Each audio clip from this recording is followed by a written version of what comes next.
At the age of 40, I found myself unexpectedly pregnant, a pivotal moment that unraveled my life's fabric. Back then, my family adhered to stringent conservatism, and upon discovering my pregnancy, they swiftly disowned me, leaving me abandoned and adrift. The man I loved, the father of my child, vanished without a trace upon glimpsing that initial ultrasound.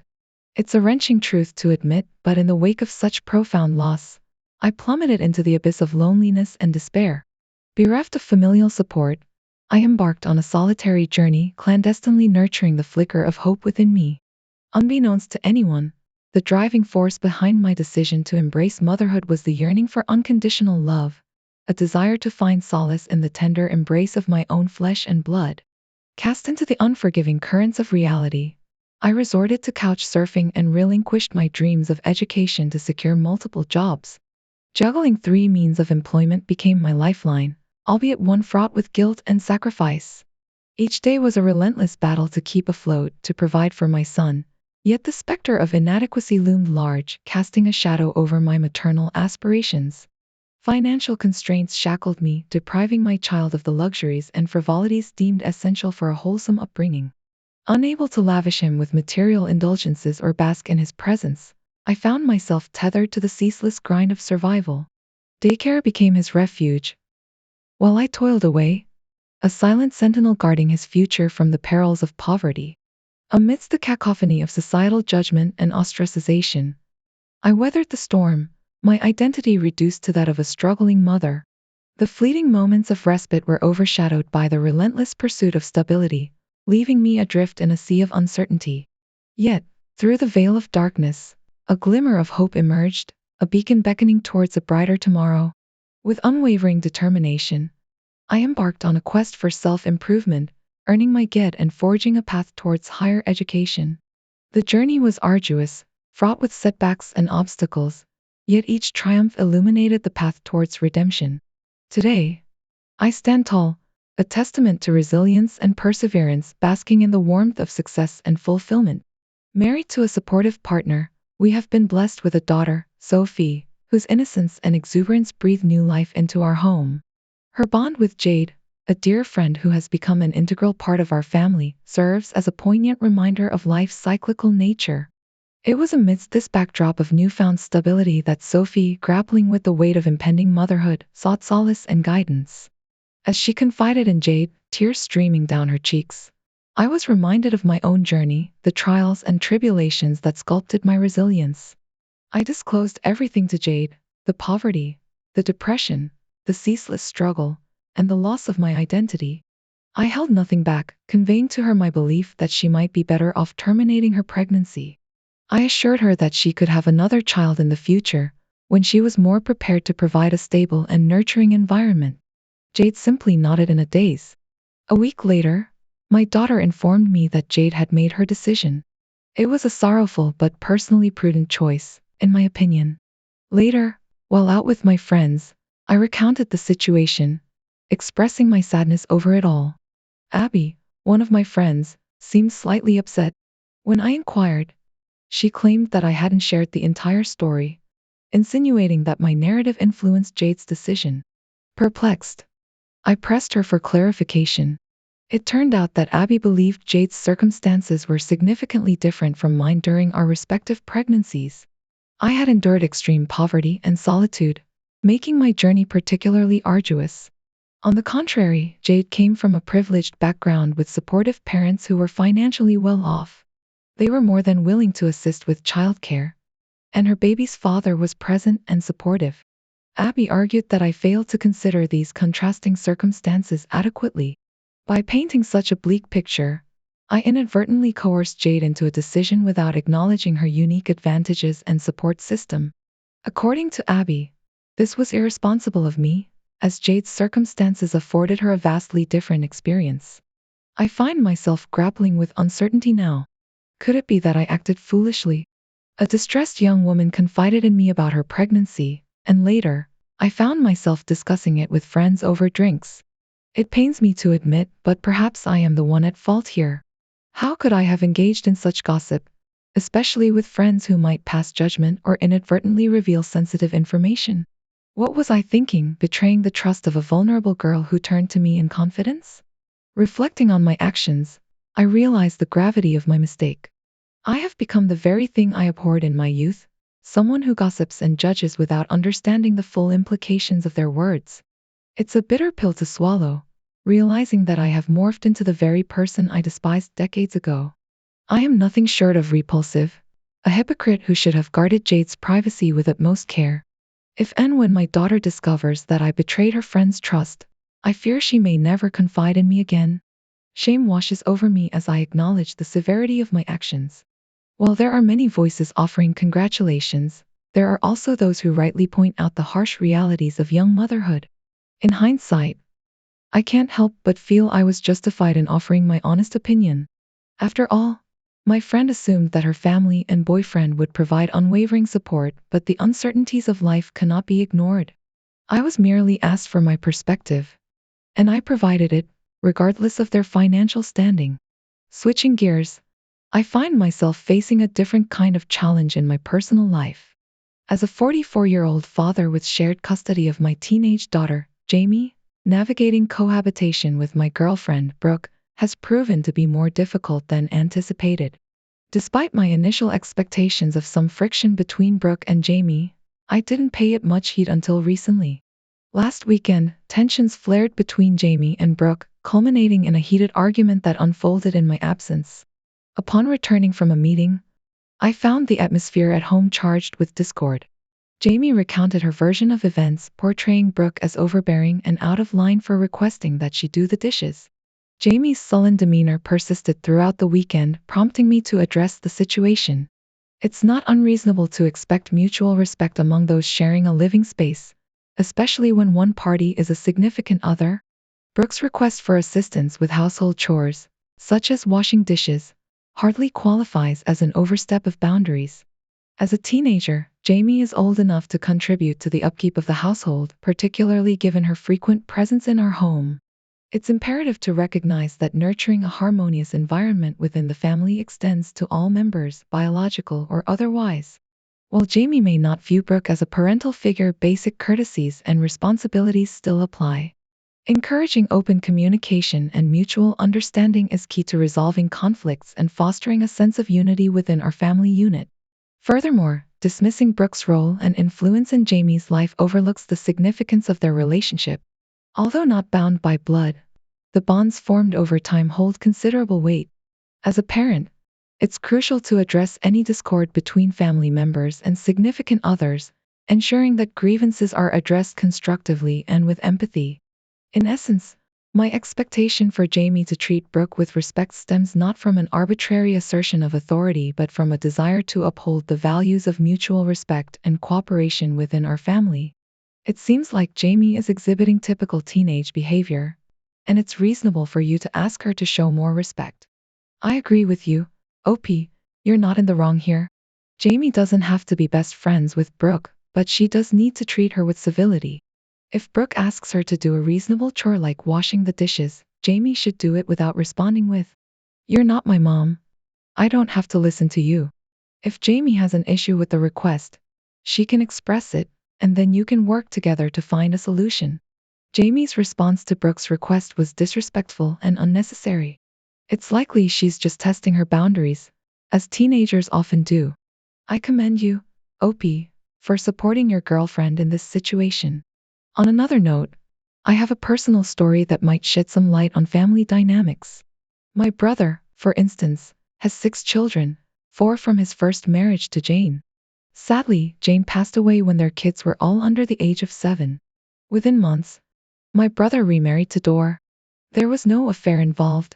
My brother was simply eager to find a new wife and mother figure for his children after Jane's passing. Dor had been struggling with her own challenges, having come out of a marriage without children and facing the likelihood of never becoming a mother. My brother's situation was ideal for her, and she openly expressed her gratitude for it. Later, they had 2 children together, which further complicated the family dynamics. The relationship between Dor and my older nieces and nephews from my brother's first marriage is quite complex. The oldest 2 children, who remember their biological mother Jane don't particularly warm to Dor and don't see her as their mother figure. However, the middle two children, who were very young when Jane passed away, view Dor as their mom and have a strong bond with her. They don't fully understand their older siblings' attachment to Jane's memory over Dor. This has caused numerous arguments within the family. Additionally, Dor has legally adopted the middle two children, further cementing her role as their mother. As the older two children have grown up and moved on to college, the middle and younger ones are still at home. The middle two have been urging their older siblings to treat Dor with the same respect as their mother, given that she's been in their lives longer than Jane was. The dynamics within the family regarding Dor and the older two kids seem quite complicated. The middle two children have expressed concerns to their older siblings about feeling excluded and have even reached out to them, urging them to embrace Dor as a mother figure alongside Jane. However, the older two have maintained their stance of not wanting to be part of Mother's Day portraits with Dor or participate in her family traditions. Recently, the middle kids approached me with a desire to do something special for Dor during Christmas and hoped to involve the older two. Unfortunately, the older siblings declined, leading to tensions and arguments between them. The middle kids, feeling strongly about their relationship with Dor, have been regularly texting their older siblings, expressing their belief that Dor deserves better and questioning why they can't accept both Jane and Dor as mothers. When I attempted to mediate the situation and provide some perspective, suggesting that the older two might have different feelings and experiences, it didn't go over well. The middle kids insisted that Dor deserves better treatment and criticized the older two for not accepting her fully. However, when my brother and Dor learned about my intervention, they felt I had overstepped my role as an uncle and taken on the role of a parent. I find myself questioning whether I acted inappropriately by offering this reality check to the children. While some may view it as meddling in parental matters, I see it as an attempt to provide clarity and understanding. If the younger ones cannot adjust their behavior towards the older siblings, it seems unfair to expect the older two to change their stance. In my view, stepping back and allowing the family to navigate these complexities with mutual respect may be the best course of action. I completely agree with your assessment. The way your brother hastily entered into a second marriage lacked any semblance of parental consideration. It's understandable how bewildering and unsettling it must have been for the children, who likely hadn't even processed the loss of their mother, to be expected to swiftly adapt to a new family dynamic. The hurried quest to find a replacement wife and mother figure only compounded the complexities, setting the stage for a multitude of issues to arise. And to encounter a woman who perceives the children's loss as a convenient opportunity for herself is simply appalling. It almost feels as though their union was approached more as a contractual agreement rather than a genuine bond of marriage. While it's true that marriage is, in essence, a contract, the impersonal nature of this particular union is palpable. On a different note, my boyfriend and I have been together for 2 years now. Recently, my trusty Honda Accord, with over 320,000 miles under its belt, finally breathed its last, necessitating an urgent replacement. With public transportation out of the question, my boyfriend began suggesting BMWs as potential replacements. We stumbled upon a 2017 BMW 3 Series priced at $26,000, which struck me as exorbitant considering I could acquire a brand new car for that amount. Opting for a pragmatic choice, I settled on a Toyota Corolla Cross priced at $14,000. Personally, I've never been one to place much importance on cars, so the notion of driving a boring car hardly bothers me. Conversely, my boyfriend frequently laments about women overspending on clothing. What he fails to realize is that despite having a comparable wardrobe to his, he perceives my clothing expenditures as excessive due to the higher price tags on individual items. While I may splurge on high-quality pieces, such as my collection of cashmere sweaters, which I replenish sparingly over the years, they endure for a remarkably long time. Take, for instance, the 6 cashmere sweaters I own, each priced at over $200. I typically purchase one per year. Even when I managed to snag one at a 60% discount, my boyfriend still voiced disapproval despite the undeniable longevity and value of such investments. It's apparent that there's a stark contrast in spending habits between you and your boyfriend, particularly when it comes to clothing and automotive expenses. While he may insist on replacing items like jeans and winter boots frequently, opting for more affordable options, you prefer to invest in higher quality pieces that endure over time. This discrepancy in approach has led to friction in your relationship, with your boyfriend questioning the value of your purchases and exhibiting a dismissive attitude towards your rationale. You've made concerted efforts to illustrate the long-term benefits of investing in quality items, citing the durability and longevity of your purchases compared to his. Moreover, you've pointed out his lavish expenditures on his Audi A4, which far exceed what is necessary for reliable transportation.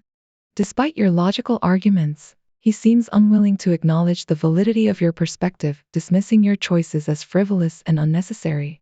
It's disheartening to witness the gendered lens through which your boyfriend evaluates spending habits, deeming expenditures on clothing as wasteful simply because they're considered girly.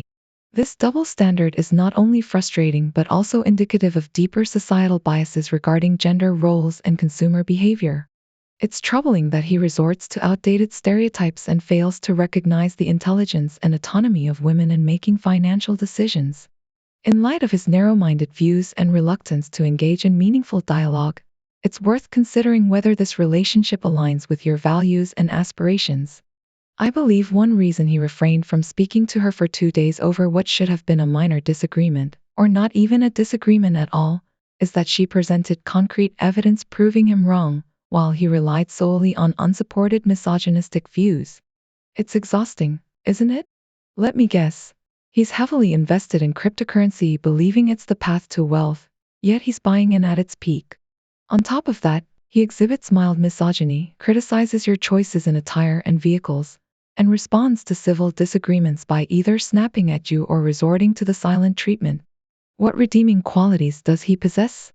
It's baffling how he sulks for 2 entire days over being proven wrong on a trivial matter. Imagine the turmoil if you were to disagree on major life decisions like having children or purchasing a home. To make matters worse, he's still your boyfriend, meaning he's likely on his best behavior. Once that facade wears off, he's bound to become utterly intolerable. On another note, my daughter, who is on the brink of adulthood, undeniably possesses beauty. She's often hailed as the most beautiful member of our family, receiving compliments from various sources incessantly. It's reached a point where her beauty becomes burdensome. Whether it's her father, older sister, friends, or random strangers in public, everyone seems to shower her with praise. It's heartwarming to witness the innocent admiration of a young grammar schooler towards his sister, often complimenting her on her appearance. However, when his repeated comments began to bother your daughter, you intervened by gently suggesting that he express his admiration once and then move on to other topics.